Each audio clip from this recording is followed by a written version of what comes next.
Diamonds on me dancing. Diamonds on me dancing. Diamonds on me dancing. Diamonds on me dancing. The tip that I can tell you for getting promotions is making yourself indispensable. So making yourself indispensable, finding somewhere, something about that department, company, wherever it is that you're in, find something that is lacking. And the minute you find whatever is lacking, you make sure that you are the master of it.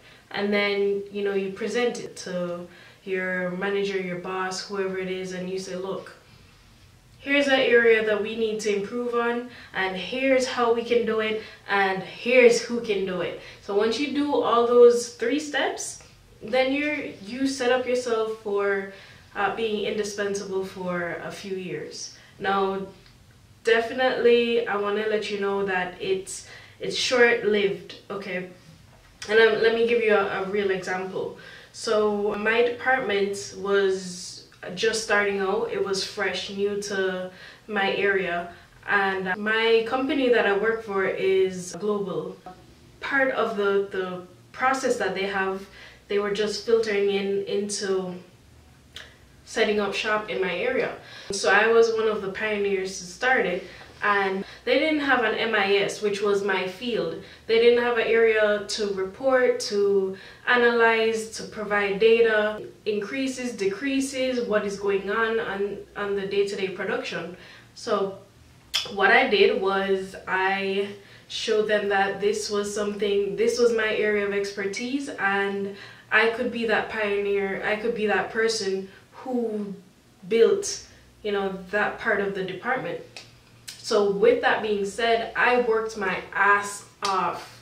I was the first one to come in. I came in on ungodly hours. I came in around 6 o'clock in the morning, and I never left until 8, 9, sometimes even 11 p.m. I was leaving work. I put in those hours, and I valued my company, and then in turn they valued me, and they provided me with an area to move upwards, you know. But that's something that you have to do, is find value in your company, and then they will value you right back. It's just like people. If you value people around you, they will value you right back. And that's what I had to do with my company. It's something that you have to learn to do, because I initially had the idea where, look, I'm not being paid for something, I'm not gonna do anything I'm not being paid for. Or I would make jokes like it's above my pay grade, so I don't even care about it. But you can't have that mentality if you want to grow. And that's in life, period. If you have that mentality, you're stunting yourself from the beginning. Because look at it this way, if you are not interested in it whatsoever because they're not paying you for it, why will they eventually pay you for it? Because they'll never know that you have interest in it. They'll never know that what you're capable of. They'll never understand that this is something that you could have mastered because you just showed lack of interest, or you didn't value putting in extra work, putting in extra hours even though you're not being paid for it, but putting in that value, because eventually you will get paid for it. I didn't understand that concept until I got that opportunity. And you know, sometimes opportunities come knocking, and if you do not answer the door, it will fly past you. Fortunately, it didn't fly past me that time. You know, I found an area where I could dominate, and I took it.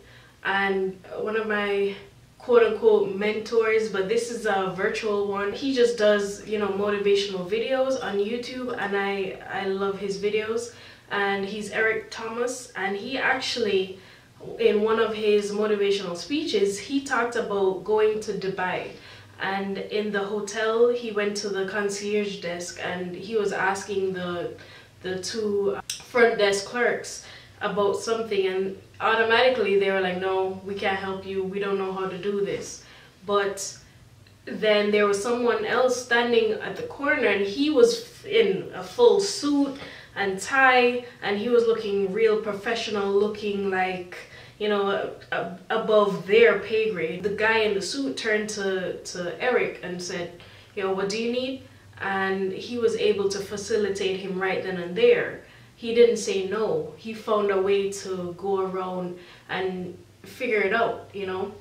And that's another thing, never say no. Never ever in your corporate career say no. Always say, okay, I might not know how to do it this way, but I can do it this way. Different ways of saying you can help other than saying no. Never say no.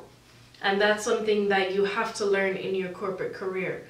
That guy in Dubai never said no, and someone else came up who was from India. He was able to turn around, switch his language, and, you know, speak to that guy, that Indian guy, and was able to facilitate him, and then turn around another guy who was native to Dubai. He was able to switch up the language and start speaking to him and get him facilitated as well.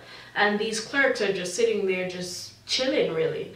And it goes to show you that he's going to reach where he is in life because he never said no, and because he found a way to figure out the solutions to a problem instead of making a problem or making a problem worse. Like the clerks are making the problem worse.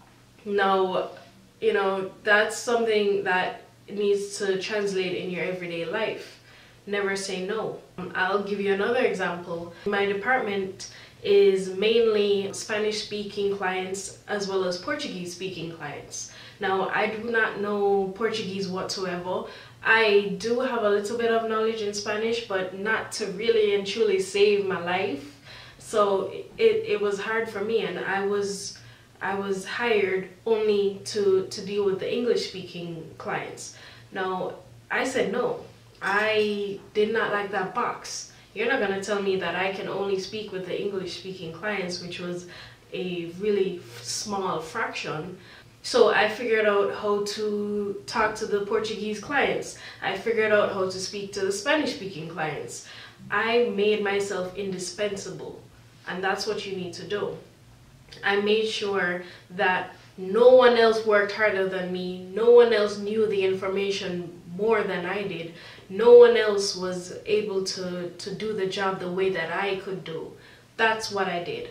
And that's what made me get to the point that I currently am now. And you know, one of the hard truth is that I stopped. I had that grind, I had that mentality, and I stopped.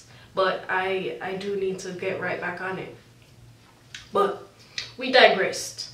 What I'm saying is, you know, for you to make it in a corporate world, or generally speaking, I'm not even talking about a corporate job, I'm talking about life.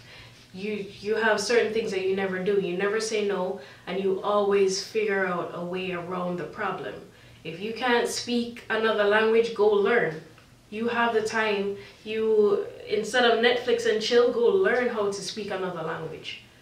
Go learn how to do it. And I still don't even know how to speak the language, but my clients was, you know, when I was doing that job, my clients were either over email or IM, so I was able to use Google Translate and another translator, and I was putting in the information, and when they responded to me, I was putting it into Google Translate and getting the information and saying okay, and I was speaking to them. Some of the clients that I spoke to, if they ever had issues, which was when I would speak to them, some of those clients thought that I was native to whichever country that they were from, but really and truly I'm just a Jamaican girl who only speaks English, who just had to adapt to make sure that I put value into what I was doing so that I could be valued. So that's all I really was. And I was taking conference calls, listening on calls, and the calls are in Portuguese, and at the end of the calls I'm asking my counterparts, you know, just give me the general part of what the conversation was about so that I can take the information and run with it. So Always make yourself indispensable and never say no. Those are two things that you need to learn when it comes to being in a corporate setting. And also, don't take that childish vibe type thing with you. You have to get along with everybody that you work with. You have to get along with, and you have to look at them from a long-term perspective, because they could be your boss's boss in 2-3 years. You never know. So you have to take that perspective with you. But those are just some tips, tricks, things that I did to make sure that I propelled myself forward, and I'll continue to use those tips and tricks to propel myself.